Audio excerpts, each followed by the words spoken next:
மிக்க சகோதர சகோதரிகளே, அல்லாஹ்வின் நல்லடியார்களே, அஸ்ஸலாமு அலைக்கும் வரஹ்மத்துல்லாஹி வபரகாத்துஹு. அல்ஹம்துலில்லா. அல்லாஹும்ம ஸல்லி அலா முஹம்மதின் வஅலா ஆலி முஹம்மதின் வபாரிக் வஸல்லிம். இது உங்களுடைய இஸ்லாமிய பாதை சேனல். இன்னைக்கு நம்ம பார்த்தீங்கன்னா, நபி ஸல்லல்லாஹு அலைஹி வஸல்லம் அவர்கள் இந்த ஒரு 3 வார்த்தையை கொண்ட ஒரு சின்ன துவாவை காலை நேரத்தில் ஓதுவாங்க.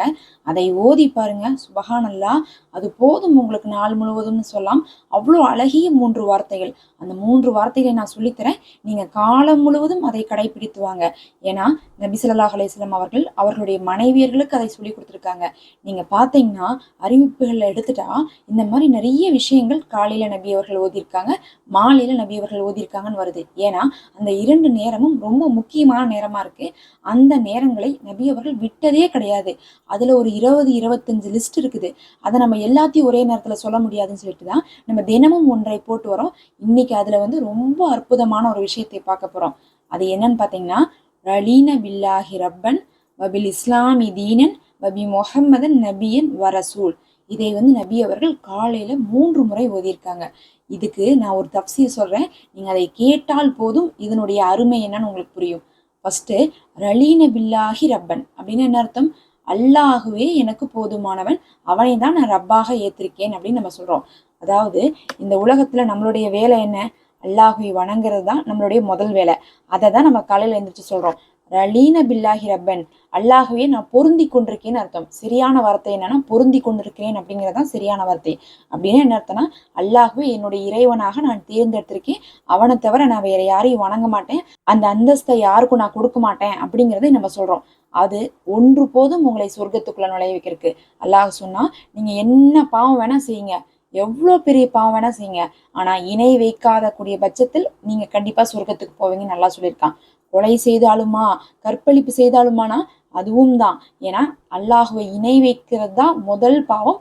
அதை மட்டும்தான் அல்லாஹ் மரணிக்கும் போது நம்ம இணை வைத்த நிலைமையில மரணிச்சிருந்தோம்னா மன்னிக்க மாட்டானோ தவிர மற்ற எல்லா விஷயத்தையுமே, அது என்னவா வேணா இருக்கலாம், அது எல்லாத்துக்கும் அல்லாஹ் தண்டனை கொடுத்தாலும் கூட அதுக்கப்புறம் அவங்க சொர்க்கத்துக்கு போவாங்க, இணை வைக்காத பட்சத்தில்.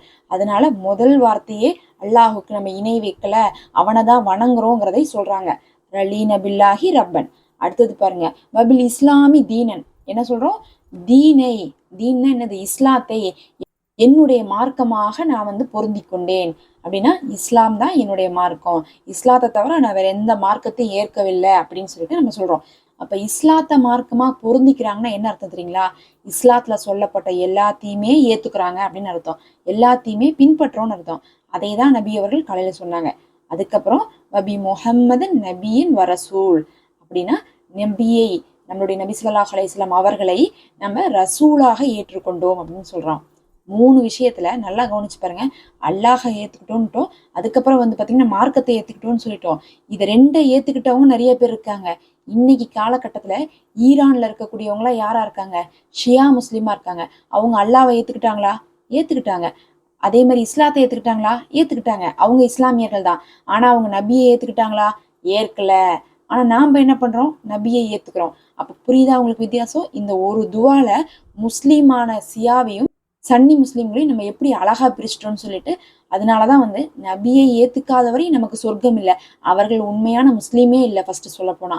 ஏன்னா நபி ஸல்லல்லாஹு அலைஹி வஸல்லம் அவர்கள் மூலமா தான் நம்ம மார்க்கத்தை அடைந்திருக்கோம். அப்படிங்கும்போது அவர்களையே புறக்கணித்தவர்கள் முஸ்லீம் அல்லாதவர்கள் மாதிரிதான். அது அல்லாஹ் அறிவான். அதனால சியா முஸ்லீம் இந்த ஒரு கொள்கையில வேறுபட்டு இருப்பாங்க. அவங்க நபியை ஏத்துக்க மாட்டாங்க, நாம நபியை ஏத்துக்கிறோம். அதனால அந்த வார்த்தையை சொல்றோம், நபியை ரசூலாக நான் பொருந்தி கொண்டேன் அப்படின்ட்டு நபி அவர்கள் ஓதியிருக்காங்க, ஓத சொல்லியிருக்காங்க, சஹாபாக்கள்லாம் ஓதியிருக்காங்க. இதை நீங்க சொன்னீங்கன்னாவே அப்ப அல்லாஹையும் அல்லாஹுடைய தூதரையும் அல்லாஹுடைய மார்க்கத்தையும் நீங்க ஏற்றுக்கிட்டீங்க, நீங்க திருப்தி அடைஞ்சிட்டீங்கன்னு அர்த்தம். அப்ப நீங்க அல்லாஹுவெல்லாம் பொருந்தி கொள்ளும் போது அல்லாஹும் உங்களை பொருந்தி கொள்வான். எப்படி பொருந்தி கொள்வான்? நான் இந்த அடியான என்னுடைய அடியானாக நான் பொருந்தி கொள்றேன் அப்படின்னு சொல்லிட்டு அல்லாஹ் பொருந்திப்பான். அல்லாஹு பொருந்திய அடியான் எங்க இருப்பாங்க? மறுமையில சொர்க்கத்துல இருப்பாங்க, இந்த உலகத்துல நல்லடியார்களுடைய அந்தஸ்துல இருப்பாங்க. இது போதாதான் உங்களுக்கு? எல்லாமே இதுல இருக்குன்னு அதனாலதான் நம்ம சொன்னோம். அதே மாதிரி பாத்தீங்கன்னா, நபி ஸல்லல்லாஹு அலைஹி வஸல்லம் அவர்களை நாம பொருந்தி கொண்டா அவர்கள் என்ன பண்ணுவாங்க? நம்மளை அவங்களுடைய உம்மத்தாக பொருந்தி கொள்வாங்க. அவர்களுடைய ஷஃபாஅத் நமக்கு, அவர்களுடைய பரிந்துரை நமக்கு கிடைக்கும். அப்ப நமக்கு அது போதாதான் சொர்க்கத்துக்கும் இந்த உலகத்துடைய நன்மையான வாழ்க்கைக்கும்? அதே போலதான் வந்து பாத்தீங்கன்னா மார்க்கத்தை நாம ஏத்துக்கிட்டோம்னா அந்த மார்க்கம் இஸ்லாம் மார்க்கம் நம்மளை ஏத்துக்கொள்ளும். அவ்வளவுதான், நமக்கு நேர்வழி கிடைச்சிரும். இதை நீங்க காலையில 3 முறை வந்து ஓதிவாங்க. இந்த மாதிரி நான் டெய்லி ஒன்று போட்டு வரேன். நீங்க மறக்காம சப்ஸ்கிரைப் பண்ணி பார்த்து ஓதிவாங்க.